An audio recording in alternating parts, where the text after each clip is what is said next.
Good morning. Thank you all for coming today. I come from the state of Pennsylvania. Let me tell you a little bit about myself. The first thing you need to know is that my 35th wedding anniversary is Monday. And my husband and I have 6 children. They are all girls except for 5 of them. It's an IQ joke. How fast did you get it? My background, I am a teacher. I have in both special ed and elementary education. I've taught everything from preschool through college in pretty much every educational setting. While I was in grad school, part of my fellowship requirements was to run the psychometric testing clinic at the university. So I have a great deal of experience in administering, interpreting, scoring, and then diagnosing children based on those tests. For a number of years, I worked for the United States Department of Education. My job was to review and evaluate education reform initiatives. I was also an advisor to the Reagan administration's Commission on the Family. I was about 6 years old when I did that, just so you understand. I do have a long history in this because I was one of the opponents of outcome-based education. I actually debated it in every state but Hawaii. I was even in Alaska. Now, I went to North Dakota in February and Louisiana in August, which my husband said was poor planning on my part. But I wound up debating secretaries of education and governor's assistants and pretty much the teachers' unions and the school superintendents on this reform.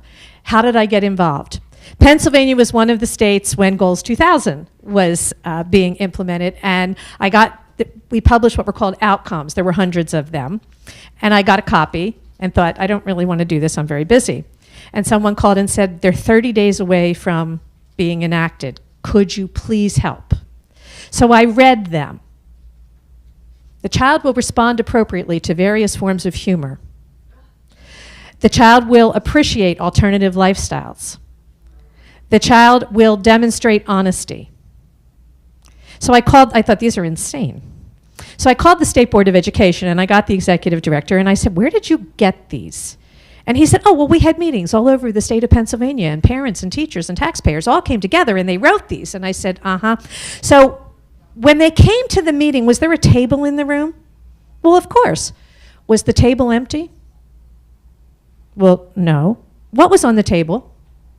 Connecticut's outcomes. Okay, thank you very much. I called Connecticut. And we went through the same thing.